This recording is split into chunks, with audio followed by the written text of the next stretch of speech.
Boa tarde e bem-vindos a mais uma edição do Mercados em Ação, do Jornal Económico. Vamos começar esta edição com uma análise sobre como é que as bolsas continuam em alta numa altura em que se prevê uma enorme recessão na economia global. Vamos discutir também se vão ser necessários mais estímulos para amenizar essa recessão, sejam estímulos económicos ou monetários. A guerra comercial parece estar de volta, portanto vamos olhar para a recente troca de palavras entre os Estados Unidos e a China e por fim vamos olhar para a reta final da época de resultados, principalmente nos Estados Unidos. Para começar temos com os números e os gráficos com o Marco Silva. Boa tarde, Marco. Boa tarde, Chico. Obrigado. A semana passada, este é o panorama em Wall Street e basicamente poderemos ver claramente as tecnológicas a puxarem pelo mercado, Microsoft, Apple, Amazon, Google, Facebook, mas também aqui os serviços de crédito, Visa, Mastercard, PayPal e as empresas produtoras não apenas de petróleo, mas de materiais básicos também, as tratoras. Portanto, algo extremamente interessante. Este é o comportamento das empresas no dia em que reportam os resultados e aqui o panorama já tem sido mais misto, portanto não tem sido um verde transversal como costuma acontecer. As tecnológicas nem todas têm subido, Adobe, Oracle, Google, Facebook sim, Apple não, Amazon também não, e depois aqui também nos serviços de créditos, Mastercard e PayPal subiram enquanto a Visa caiu. E nas exploradoras de petróleo também houve aqui algumas divergências, mas no geral não tem sido uma earning season muito positiva. Este aqui é o gráfico dos múltiplos de mercado, ou seja, das avaliações. A vermelho significa que a empresa está muito cara, a verde que a empresa está barata, entre aspas, ou seja, com múltiplos abaixo dos 15. E podemos ver que as que têm mais subido, portanto as tecnológicas e que têm também maior potencial de crescimento, são as que estão mais caras, nomeadamente a Amazon e também a Tesla, que têm perto, acima dos 60, portanto, perto, inclusive a Tesla, perto dos 70. As empresas de serviços de créditos também estão acima da média, com mais de 30, enquanto os bancos estão com valores muito baixos, na ordem dos 10. E este é o mapa do dividend yield, ou seja, quanto é que as empresas dão aos investidores em termos de taxa de retorno por terem as ações quando dão os dividendos. E podemos ver que a banca, os exploradores de petróleo e as empresas farmacêuticas são as mais generosas a recompensar os investidores, enquanto as tecnológicas, uma boa parte delas nem sequer dá dividendos, mas as cotações sobem e é isso que rentabiliza o investimento. Em termos do panorama da semana passada no resto do mercado mundial, positivo, claramente, exceto aqui o Brasil com algumas empresas a perderem valor. E este é o panorama do dividend yield, portanto, quanto é que as empresas dão de retorno aos investidores e podemos ver claramente as empresas que estão aqui representadas com bastante boas margens de retorno, nomeadamente aqui a Novartis, Sanofi, a Total com 8%, portanto, a petrolífera francesa, e a Royal Dutch Shell também com 9%, portanto são taxas muitíssimo interessantes. Em relação aos setores e aos mercados, na última semana, positivo, tudo positivo, aqui isto são ETFs que ganham com as quedas de mercado, portanto como o mercado subiu, perderam. Nomeadamente o setor energético subiu bastante e o Nasdaq que subiu mais do que os outros índices norte-americanos. Já em relação ao início do ano, o panorama é diferente, de realçar que o Nasdaq está positivo enquanto os outros índices S&P 500 e Dow Jones não estão e de resto as energéticas ainda continuam a perder bastante valor enquanto a tecnologia tem sido o melhor setor. Em relação aos mercados desenvolvidos muito pior que os Estados Unidos, Europa também muito pior, de destacar aqui que as empresas de crescimento estão claramente mais fortes do que o restante mercado. Sejam as de valor também de grandes empresas, sejam as empresas de pequena capitalização, todas elas ficam muito aquém das empresas de crescimento, ou seja, Apple, Google e dentro desse ramo. Em termos de gráficos, aqui o gráfico da Amazon, porque é impossível não dissociar esta crise do crescimento recente da Apple. Reparem, isto é um gráfico mensal, a empresa passou de 1.800, 1.900 dólares para 2.400, está muito perto de máximos históricos, portanto uma das empresas que mais beneficiou com esta situação. Este é o gráfico do Brent, que está por agora aqui em mínimos. Veremos se vai fechar aqui este gap que está aqui nos 46, 47 dólares. E por fim, o gráfico do S&P 500 semanal, podemos ver aqui, depois destas quedas fortes, uma recuperação que um pouco superior a 50% das quedas, e para já neste momento o mercado está numa fase de transição. Vamos ver como é que vai acontecer, o que é que vai ocorrer esta semana. E é tudo, Chico. Obrigado, Marco. Toda informação muito útil para discutirmos com o Luís Tavares Bravo, diretor de Investment Advisory no Bison Bank, que está aqui connosco no Mercados em Ação mais uma vez. Boa tarde, Luís. Obrigado pela presença novamente. Boa tarde a todos. Como estão? Luís, vamos falar sobre esta situação relativamente caricata neste momento. As bolsas mundiais caíram a pique em março, recuperaram cerca de metade dessas perdas em abril e agora continuam mais ou menos nesses níveis. Como o Marco estava a mostrar, o S&P recuperou um bocadinho mais de 50%. Isto tudo numa altura em que se prevê uma recessão bastante profunda este ano e rápida, não é? Com este trimestre, o segundo trimestre, previsto a ser o pior do ano, com recessões em 2 dígitos em várias economias. O que é que explica esta divergência, Luís? Bem, aquilo que parece estar a acontecer, e há algumas razões que podem explicar isso, e é que existem uns tenos, mas ainda assim não negligenciáveis, sinais de estabilização numa série de frentes. E isso tem servido para que os investidores tenham começado a percepcionar um bocadinho, atenção que estamos sempre a falar aqui de uma situação muito especulativa, portanto nós estamos perante um cenário macroeconómico ainda muito incerto e muito complexo, mas existem alguns sinais de que algumas coisas permitem aos investidores olhar para além daquela neblina de curto prazo relacionada com o vírus e que eventualmente a partir do segundo semestre, que é isso que está a ser descontado, podemos verificar uma inversão do cenário macroeconómico e com isso conferir alguma imunidade naquilo que são os investimentos. Nem todas as coisas têm sido iguais, mas a verdade é que há alguns sinais que dão conta de alguma estabilização. Desde logo na parte sanitária, portanto, nós temos visto nas economias ocidentais, sobretudo, o chamado alisamento das curvas da severidade dos casos, portanto, significa que a maior parte das economias, sobretudo economias europeias, que foi, digamos, a segunda frente depois do que vimos na China, temos os governos a planear, digamos, a fase de retorno à atividade e o retorno ao trabalho, embora de uma forma faseada, mas está a acontecer. Também nos Estados Unidos, numa fase preliminar, é isso que está a acontecer. Portanto, o que nós temos é, naquilo que é a componente sanitária, há alguns dados que demonstram algum efeito positivo.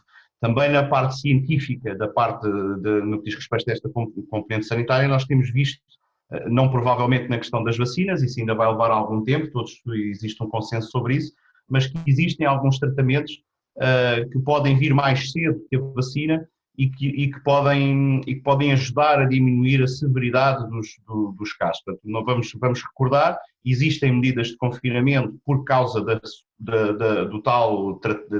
digamos, do máximo e da capacidade máxima que os hospitais podem tratar os casos mais severos, e o que acontece é que existem alguns argumentos que podem deixar essa expectativa de haver menos severidade de casos, portanto, menos casualidades mortas. Depois temos a parte da frente fiscal e monetária, portanto, os bancos centrais internacionais, sobretudo a Reserva Federal, despejaram uma quantidade enorme de estímulos fiscais. Não houve uma ação super coordenada, se calhar como seria desejável, mas existe de facto duas vitórias importantes. Uma que tem a ver com a estabilização do setor financeiro, portanto, digamos, o spillover ou o efeito monetário interbancário, e também no setor da dívida soberana, aparentemente parece algo contido, com mais enfoque nos Estados Unidos do que na Europa. Na Europa as coisas levam sempre bastante tempo e falta ainda de entregar aquilo que é chamada, portanto, falámos aqui da resposta financeira e monetária, política monetária, mas falta também aqui ainda algumas coisas de resposta económica. Essa parte não foi sobretudo na Europa, onde as coisas andam sempre de forma muito mais lenta, mas nos Estados Unidos tem de facto havido um forte compromisso, até por ser ano eleitoral, e obviamente todas as medidas vão contar. O que é que isto trouxe? Trouxe uma menor percepção da desintegração do sistema financeiro. Nós vimos com isto a volatilidade não só nos índices acionistas, portanto, do VIX, que é o de referência do mercado norte-americano, mas também da volatilidade das obrigações transacionadas em mercado, e isto conferiu alguma confiança aos investidores. Luís, deixa-me só, ainda bem que falas na questão das obrigações, que inclusive hoje a Fed começou a compra de ETFs de obrigações corporativas nos Estados Unidos, portanto, claramente mais um passo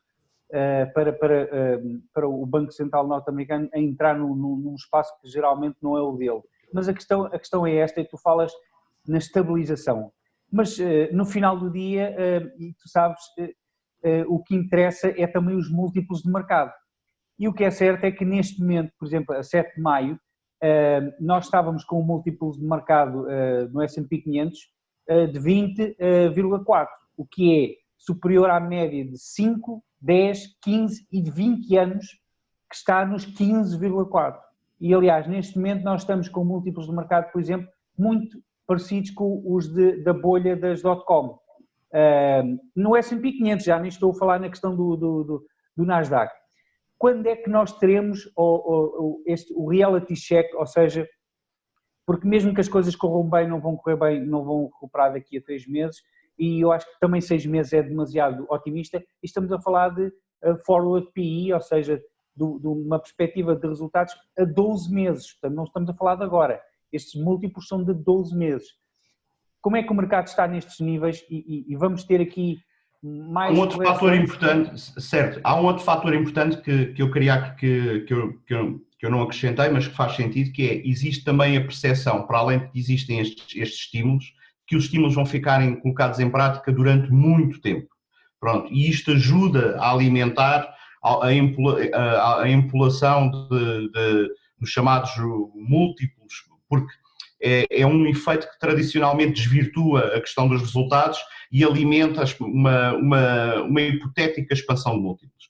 Depois há outra questão, e que foi referida que tu referiste na tua intervenção, quando estavas a falar dos resultados, e que é muito importante. Nem todas as empresas vão reagir da mesma forma. Nós estamos a verificar uma enorme transformação em termos daquilo que é a verticalização dos negócios, não é? Daquilo que é a economia digital e a economia tradicional, e há de facto empresas que estão a ter prémios muito elevados, porque também são aquelas que os investidores, quando estão a tomar algumas decisões de investimento, e repare-se, há muita liquidez ainda colocada de lado, portanto, nós estamos a falar aqui do início de um bull market, estamos a falar de alguns sinais, eu comparo isto normalmente com uma questão da praia com a bandeira vermelha. Nós temos a bandeira vermelha, ninguém mete os pés na água, de repente há uma bandeira amarela, a ondulação continua enorme, mas há sempre a malta que está a ter imenso calor e vai lá e molha os pés e molha o corpo. E é um bocado isso que nós estamos a falar. Nós não sabemos se dentro de 1 ou 2 semanas não vai haver um reality check, como tu falas, é bem provável. Nesta fase o que existe é, entre um cenário de desastre total e de uma desconfiguração total do sistema mundial e um cenário difícil que nós não sabemos quanto tempo é que vai levar, há de facto um desconto de uma retoma em V, portanto que a partir do segundo semestre as coisas vão recuperar e alinhar na lógica da expansão de múltiplos, que é incerto, eu não consigo, está muito dependente de haver de facto avanços nos tratamentos e de uma solução de desconfinamento que funcione, mas os riscos, portanto, são exatamente como dizes, são muito elevados. É muito perigoso neste momento tomar decisões de alocação que levem a uma sobreponderação de ações no mercado como um todo. Mas não é irracional tomar algumas posições longas sobre empresas que vão de facto liderar, como é o caso das tecnológicas, que estão carregadas em cash, portanto quem tem mais dinheiro é quem se vai aguentar mais tempo, e pode comprar outras empresas e pode reconfigurar o seu negócio para aquilo que há de vir, seja o que for, e também as outras que são mais defensivas, por exemplo, no caso das empresas europeias, há muitas que já estão atrasadas, há muitas empresas que têm exposição, por exemplo, à China, que é um mercado que está numa fase mais avançada da recuperação. Depois podemos discutir se há informação fidedigna ou não para considerar que isso é sustentável, mas aparentemente está, e portanto há empresas europeias, nomeadamente na Alemanha, que estão a transacionar com múltiplos de preço sobre valor de livro, portanto book value, próximo de 1, portanto aquilo que está a fazer no mercado, e são empresas que têm capacidade também de cash para continuar a operar. Portanto, há nichos de oportunidade e depois há esta grande incógnita sobre o índice, portanto, aquilo que vai fazer como um todo o mercado. E como não há alternativas, como continua a não haver muitas alternativas, apesar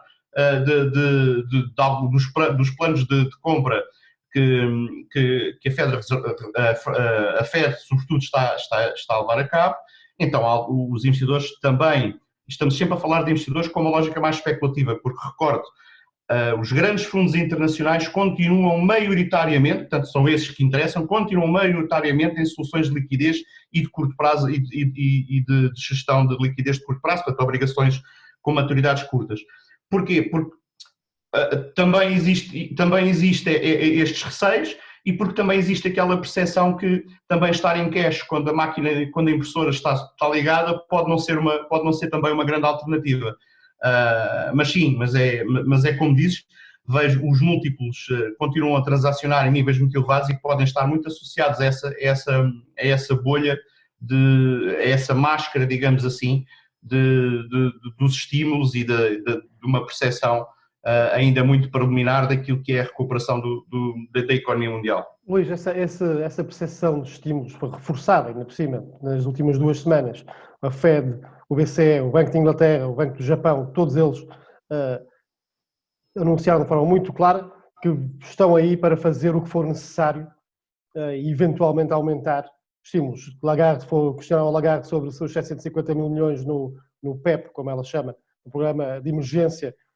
Se é preciso aumentar, a única coisa que ela diz é que estamos aqui para o que for necessário. Portanto, essa bandeira que está amarela, essencialmente está-se a virar para verde também, não é? No sentido de, há uma mensagem global para os mercados a dizer não tirem liquidez porque nós estamos aqui em qualquer caso. Essa mensagem pronto, a mensagem do fazer o que for necessário é o que eu acho que todas as autoridades andam a fazer desde o momento 1. Mas a verdade tem que ser reconhecido, apenas os Estados Unidos estão a conseguir manter um ritmo diabólico para tentar segurar o mercado. Na União Europeia nós já vimos isto antes, as coisas levam muito tempo e muitas vezes, se calhar desnecessariamente, e que poderá acabar por ter alguns custos políticos. Eu vejo eu não vejo de uma forma tão otimista, eu vejo tem que haver alguma separação entre aquilo que é a narrativa e aquilo que é a capacidade de entregar estímulos. Muitas das coisas que foram anunciadas na Europa são coisas que já estavam mais ou menos entregues e sobretudo com soluções assentes em dívida.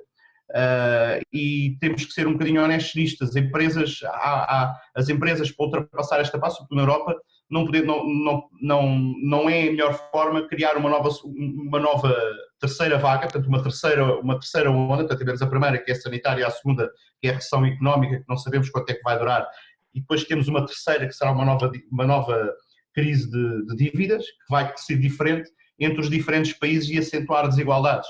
Portanto, a União Europeia tem que conseguir ter uma solução que aponte para o fundo perdido, sobretudo em determinados países e em determinados segmentos operacionais. Portanto, as empresas não podem voltar há determinadas empresas que não podem voltar a operar com uma enorme carga de dívida nas costas para pagar sobre a crise. Luís, só continuar esse ponto.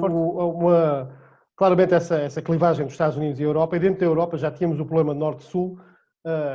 Se acentua com isto, temos um BCE que já era um bocadinho dividido e parece estar também, daí ter alguns atrasos na reação, menos do que há um ano, mas ainda assim um bocadinho. Agora temos outro problema, que apareceu na semana passada, que é o problema entre o Tribunal Constitucional da Alemanha e o BCE, no qual houve uma decisão que invalida algumas das medidas que o BCE anunciou, incluindo não estas novas, mas as anteriores, do IPP. Como é que tu vês isto? Isto vai ser um impedimento para novas medidas? Causou alguma preocupação? Hoje vi, por exemplo, que a BlackRock, maior gestora de ativos do mundo, diz que vai, por exemplo, rever a posição sobre a exposição na dívida do sul da zona euro, nomeadamente a portuguesa, a espanhola, a grega e a italiana. Portanto, isso indica também mais um fator de uma eventual crise de dívida. Isto é uma opinião um bocadinho mais pessoal. Eu não vejo que haja, e já ouvi algumas opiniões desse tipo, mas são opiniões. Não me parece que no final do dia vá haver um bloqueio constitucional da solução, das soluções europeias. Porque até, nem que seja porque é demasiado grande, não há nenhum país europeu que só por si consiga se isolar e preparar o caminho para o que vem a seguir ou até sobreviver. Nós não sabemos se isto pode durar 3, 6 ou 12 meses. Portanto, temos aqui vários cenários e não creio que isso vá acontecer. Agora, é tudo grãos, portanto, digamos, na engrenagem, não é? E que é aquilo que tradicionalmente nós conhecemos, que também já se passou na recessão, no que foi a consequência de 2008, em que a Europa andou a perder entre 6 a 12 meses a discutir coisas colaterais. Portanto, não creio que isso vá ajudar a criar um sentimento de união dentro da Europa, sobretudo porque o grande problema da União Europeia não é a clivagem norte-sul. O grande problema da União Europeia é criar uma forma para o que é que venha a seguir isto, vamos ver provavelmente um mundo mais isolacionista, mais protecionista, onde vai haver um distanciamento social das nações, onde os países vão procurar ter pactos e vão procurar aproveitar a sua procura interna. Não faz sentido a União Europeia colocar-se de uma forma isolacionista no meio de uma China que tem o seu plano, no meio dos Estados Unidos que tem o seu plano, e ficar ensanduichado perante estes dois gigantes numa nova lógica de comércio internacional. A Europa precisa ter um plano comum, nem que seja pelo interesse monetário, se não for pelo interesse da solidariedade, dos valores que regeram supostamente a criação do gigante europeu. Luís, mas como é que tu... Deixa-me só, porque eu acho que é curioso que, por exemplo, quando isto se começou a falar das Corona Bonds e isto tudo, inclusive as afirmações do Ministro das Finanças holandês até parece que dava a entender que os países do Sul neste momento até estavam a ser incumpridores. Nós até podíamos ter sido incumpridores, mas neste momento nós até estávamos a cumprir até mais do que aquilo que devíamos, inclusive, para custo negativo da nossa economia. Portanto, neste momento não tinham razões para haver essa desconfiança e essa clivagem, e eu coloco-te essa pergunta, aquilo que tu referiste, nomeadamente a fundo perdido para as empresas, ou mesmo que não seja a fundo perdido, mas que seja à la longue, portanto, um empréstimo, um bad bank para essas empresas europeias, em que cada país se responsabilizava por um montante, mas à la longue, 20, 30 anos, não é coisas a 3, 4 anos. Como tu dizes, as empresas não podem renascer com um peso brutal nas contas de dívida. Achas que isto é possível quando nós ainda estamos tão atrasados, incipientes na questão da harmonização das vontades internas na União Europeia? Eu separo um bocadinho algumas opiniões do lado da Europa Core. Há alguns países, portanto, nós não temos também muito mais informação do que aquela que vem na imprensa e, portanto, temos que fazer fé um bocadinho que a teimosia vem do lado da Holanda e que essa é a opinião deles. Há uma opinião que eu consigo compreender e que é, para nós financeiros, é mais fácil de entender, que é que não faz sentido lançar programas comuns, tipo planos Marshall, sustentados em emissões dedicadas de dívida, sem haver um orçamento comum europeu, e isso é muito culpa da letargia que os políticos na Comissão Europeia tiveram nos últimos anos depois da crise. Portanto, eu consigo compreender essa visão, porque é preciso alterar a estrutura legal e haver um orçamento europeu para nós podermos ter uma percepção daquilo que é a dívida mutual ou as emissões de dívidas comuns. Depois há algumas posições que me parecem muito mais relacionadas com aquilo que é a retórica política do que com os fundamentais. E aí eu tenderia a concordar perfeitamente com o que tu acabaste de dizer. Acho que há uma falta de visão estratégica sobre aquilo que é a consequência do coronavírus. É uma alteração estrutural do mundo para os próximos anos e sinceramente não é que pode gerar cisões dentro das populações, pode aumentar o euroceticismo, e o euroceticismo e uma desagregação da União Europeia, seja sob que formato for, é má para a Holanda, é má para todos os países que têm tido bastantes vantagens, muito mais vantagens do que os países do Sul, apesar dos pecados que nós sabemos e discutimos frequentemente que foram feitos, mas é verdade, não faz muito sentido em termos de incêndio. Eu não digo que a solução tenha que ser as Corona Bonds, porque me parece que estruturalmente a Europa pode não estar preparada para as lançar, se calhar quando elas saíssem já tínhamos os impactos da crise todos enfiados nas costas dos governos, mas tem que haver vontade política e passo para se arranjarem soluções que funcionem, e não soluções que na prática vão criar um problema dentro de 12 meses a todas as empresas europeias, não são só as do Sul. Luís, falaste há pouco do comércio internacional e Sim. do isolacionismo. Nós, ano passado, passamos muito tempo a falar estas conversas da guerra comercial no mundo do pré-Covid. Agora parece estar de volta em relação ao acordo fase 1, foi assinado em janeiro. Houve uma troca de palavras com a China a dar alguns sinais que poderia querer renegociar. Trump, esta manhã, ontem à noite, realmente, a dizer que isso não é verdade, que o acordo tem que ficar como está, não pode ser alterado, mas ao mesmo tempo o grande teste poderá ser se os dois países estão a cumprir, se estão a comprar, se a China está a comprar os produtos no valor que foi combinado e se os Estados Unidos estão a baixar as tarifas conforme cometido. Isto poderá ser, de repente voltou a este tema, poderá ser um problema adicional para a economia global, na tua opinião? Eu acho que sim. Independentemente, e acho mais, independentemente de quem vença as eleições nos Estados Unidos, eu julgo que nós vamos ver um esfriar de relações entre os Estados Unidos e a China.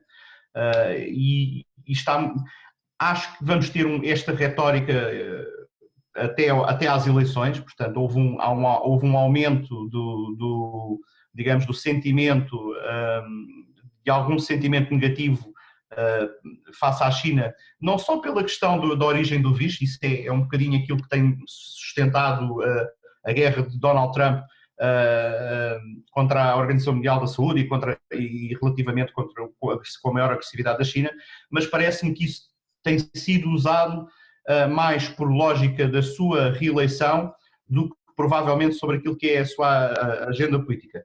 Contudo, o mais importante tem aquilo que é com aquilo que é um reconhecido aumento em alguns surveys feitos dentro do Senado e da Câmara de Representantes dos Estados Unidos, tem recolhido um consenso entre democratas e norte-americanos. Portanto, é provável que depois das eleições Trump não abandone, use isto, se calhar, como leverage para negociar um melhor tratado, um melhor acordo comercial, e provavelmente com uma retórica política anti-China mais lá em cima, mas eu não acredito que se Joe Biden vencer, não haverá também, obviamente a retórica política é menor, há menos agressividade nesse aspecto, mas eu não acredito que de um momento para o outro esta rivalidade desapareça, porque é um consenso que se tem visto em termos, e aliás há alguns inquéritos sobre isso que mostram que há um consenso generalizado nos dois grandes partidos que é preciso tomar algumas medidas para reverter o tipo de influência que a China tem nos Estados Unidos. E isso é interessante porque para a Europa pode ser uma decisão muito importante a fazer. Portanto, se a Europa conseguir efetivamente renovar o seu pacto social com os seus cidadãos, e para isso é preciso haver soluções que funcionem e não soluções para a Holanda e soluções para o Sul. Luís, mas é curioso porque a grande ideia que está em cima da mesa no final do dia é retirar à China o peso que tem na estrutura económica mundial, não é apenas só nos Estados Unidos, é mundialmente. A ideia é a China não voltar a ter a influência que tinha antes do Covid e muito menos reforçar essa influência. Isto é claramente é a retórica, mas é o mind frame que está neste momento nos Estados Unidos. Achas que é isso que eles vão prosseguir, portanto, alterar claramente os players, ou a força dos players, e será que a Europa, que parece agora estar com uma mentalidade também ligeiramente diferente, terá essa vontade? Que isto vai obrigar a uma reorganização do comércio internacional. O que eu digo é, a China neste momento está numa coisa, a armadilha da classe média. Eles cresceram muito e neste momento estão naquela fase em que estão a tentar disputar e serem contendores da liderança económica mundial. E eu acho que é um erro que se de um momento para o outro os Estados Unidos ou a Europa têm o papel da China no mundo. Não é de um momento para o outro, até porque não interessa a ninguém. Agora, poderá fazer sentido para os Estados Unidos defenderem a sua posição de hegemonia, pronto, e existe esse crescente consenso que os Estados Unidos têm que encontrar uma relação mais justa para os Estados Unidos, que proteja o pacto social que eu acho que não é só do Trump, é também Biden, se for eleito, procurar fazer o mesmo com menos palavras, que é trazer empregos de novo para os Estados Unidos, com maior protecionismo, assumir esse custo, e a Europa no meio disto tudo pode ser a ponte frágil, porque a Europa não tem uma procura interna agregada, portanto as coisas não houve ainda a integração fiscal que seria desejável para haver e de facto somos uma economia tendencialmente exportadora, a globalização é boa para a Europa, é melhor para a Europa do que é para os Estados Unidos e a China é um enorme parceiro comercial. Portanto, eu diria que vai haver uma separação provavelmente em alguns setores estratégicos, provavelmente vai haver um maior controle sobre a propriedade intelectual, a Europa e as economias ocidentais vão estar mais atentas a esse negócio, vão estar mais atentas, por exemplo, às reservas estratégicas de produtos ligados à saúde e farmacêuticos. Provavelmente o estilo de vida que nós temos, há uma maior compreensão de que os europeus são muito ligados, nós somos muito ligados aos direitos sociais, não é? E, portanto, se estamos num mundo global, se não existir algum protecionismo relacionado a quem não usa essas mesmas obrigações, que somos nós que vamos ajustar. Portanto, isto não é preciso um mestrado em física para entender isto. Tem esses custos sociais, alguém vai acabar por ajustar para ser competitivo. Portanto, eu vejo mais por aí, mas não parece ajuizado de um momento para o outro desligar o botão, tirar a China da Organização Mundial do Comércio. Isso parece-me que seria desastroso para o crescimento da economia mundial e em muitos níveis. Ninguém ganharia com isso. É um choque muito grande. Luís, vamos para o último tema desta edição. O Marco já falou um bocado dos resultados nos Estados Unidos, especialmente. Estamos na reta final, já 440 empresas do S&P 500, S&P 500 já apresentaram resultados e no cômputo geral houve uma queda de cerca de 12-13% nos lucros do primeiro trimestre face ao período homólogo, portanto, de 2019. O que é que isto representa? Isto representa já o impacto do Covid um bocado em março e o que é que isto sinaliza para o segundo trimestre? Vamos ter o hecatombe no segundo trimestre, vai ser um trimestre terrível para os resultados. Aquilo que me deixou um bocadinho... Pronto, a apresentação do Marco foi bastante compreensiva e extensa, portanto eu vou só falar aqui um bocadinho, só um ou dois pontos que me deixam um bocadinho mais preocupado. Eu julgo que há duas coisas. Há uma situação que me deixa um pouco preocupado, porque apesar disto tudo, e cito-me, há um relatório da FactSet que eles fazem semanalmente a acompanhar isto, e portanto há uma análise que aponta para que não só os downgrades das empresas para os próximos trimestres foram ligeiramente mais modestos do que aquilo que era esperado. Portanto, eu posso, só para dar aqui um exemplo, eles falam para o quarto trimestre de 2020, estão a estimar uma queda de 11% dos resultados e em 2028 portanto, 19% no ano, e depois temos uma recuperação dos lucros em 2021 de cerca de 27%. Portanto, há de facto aqui uma percepção daquilo que falávamos ao início, uma percepção mais favorável que a segunda metade do ano, por parte dos analistas, portanto, o consenso dos analistas, e a segunda metade do ano será uma recuperação em V. É um bocadinho isto que se calhar estamos a falar. E há aqui outra situação que é interessante, porque a maior parte dos analistas projetam com modelos macroeconómicos, portanto veem a economia e depois inferem a partir daí quanto é que vai fazer o mercado acionista. Mas os analistas, há outra maneira de inferir, que é ver mais ou menos o bottom-up, ou seja, ver as avaliações dos cash flows e dos dividendos, depende dos modelos das empresas, e a partir daí reconstruir o valor dos índices.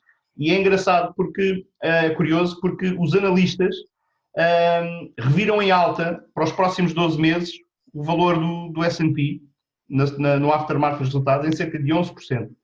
Portanto, a 12 meses, o consenso bottom-up, portanto, olhando para as avaliações das empresas, é de 3.210 para o S&P 500.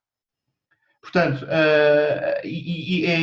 eu vejo, isto dá, é assim, no final do dia, eu acho que existe uma incorporação de riscos enorme em termos fundamentais. Nós temos vários riscos que eu acho que neste momento têm que ser acalculados pelos investidores, porque os investidores veem o mercado a subir e começam a tentar pensar, portanto, vem outra vez um bull market e tem que entrar outra vez. Faz-me lembrar a questão do petróleo, na sequência da queda, quando foi a preços negativos, não é? Por causa da questão da incorporação de reservas por parte dos compradores dos estudos. Houve imensa gente a perguntar como é que pode comprar petróleo, como é que faz. Portanto, às vezes entrar num rebound disto pode ser muito perigoso. Nós temos ainda muitas incertezas, nós podemos voltar a ser colocados em confinamento, pode haver uma segunda vaga do vírus mais mortífera, podem falhar tratamentos, pode haver falhas nas entregas dos tratamentos e isso fazer um setback, porque mais confinamento é mais dinheiro de estímulos que é preciso fazer e, portanto, é uma maior severidade da economia. Está tudo muito assente aí. E, portanto, estas previsões parecem demasiado otimistas, acho que há muito otimismo relativamente a uma recuperação em V. A minha percepção, a percepção que tenho é que será mais em ela, acho que vai haver uma gradual volta à atividade, mas, quer dizer, por exemplo, falemos no caso português, quando é que vai haver confiança para voltar a haver o turismo a trabalhar a 100% como estava há cerca de 6 ou 12 meses? Estava há muito tempo. Portanto, aquilo que vai funcionar são os segmentos e os setores de nicho. Portanto, nesses segmentos e setores de nicho, digitais, empresas com muito caixa, eu julgo que vamos continuar a ver as Amazonas a subir imenso, vamos continuar a ver as Apples, as Baidus, essas empresas vão continuar todas a subir imenso, porque lideram o processo, porque têm cash, porque não têm compromissos de dividendos. Portanto, o Marco falava das yields, e se nós formos ver as yields de uma Apple, de uma Amazon, de todas as empresas que têm ligação de comércio digital, são baixas e estão carregadas sobre uma pia de dinheiro, porque os investidores, e esse dinheiro vai ser utilizado não para comprar, não têm programas de fidelização, mas têm capacidade para comprar e para desenvolver o seu negócio digital, que vai ser margem Luís, só uma questão rápida. E achas que esta tendência, nomeadamente dos resultados das empresas de crescimento, terem realmente maior crescimento daqui a 12 meses e serem recompensadas no mercado como tem acontecido? Isto vai continuar? Eu vejo algumas, eu acredito que sim, pronto, vamos falar de outra maneira. Estávamos a falar dos múltiplos, não é? Os múltiplos das empresas normalmente estão a comprar expansão que depois é alisada pelo EPS, que é outra variável da equação. Eu vejo uma Amazon muito mais rapidamente a poder alisar o seu múltiplo e, portanto, a recompensar o investidor dessa forma, do que vejo o seu comparável da economia tradicional, como é o caso do Walmart. Portanto, das duas, qual das duas é que tem capacidade mais rápida para substituir o outro? O caminho que a Walmart tem que fazer para poder competir com a Amazon é enorme e precisa de cash. E a Walmart tem outro tipo de compromissos e carga que o seu cash não lhe permite utilizar para fazer investimentos, enquanto provavelmente a Amazon, se quiser, até compra o Walmart, mas não precisa. Luís, muito obrigado pela presença mais uma vez neste programa, falamos sobre tantos temas variados e até uma próxima oportunidade. Boa tarde. Gosto de ver-vos de novo. Um abraço. Obrigado. Marco, vamos acabar o programa com a habitual palavra da semana. Qual é que é? Sim, hoje vamos falar de quantitative easing, que as pessoas obviamente já ouviram certamente falar da palavra e relacionam com um programa de estímulos, mas basicamente isto é o quê? Isto é a injeção de liquidez ou de capital que não existia em lado nenhum, portanto é realmente criar dinheiro do nada por parte dos bancos centrais, que de uma forma anteriormente era apenas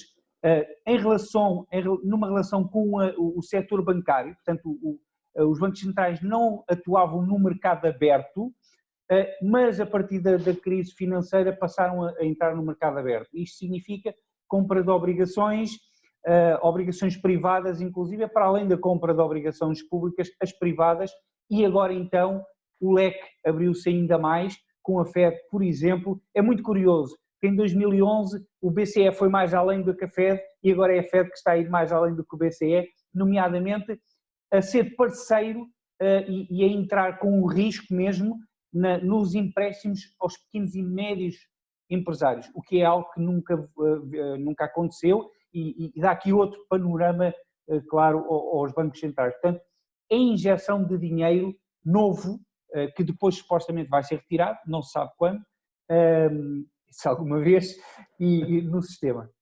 Obrigado, Marco, muito interessante. Agradeço também a preferência dos nossos telespectadores. Até a próxima semana, próxima terça-feira, e o novo Mercados em Ação. Muito obrigado.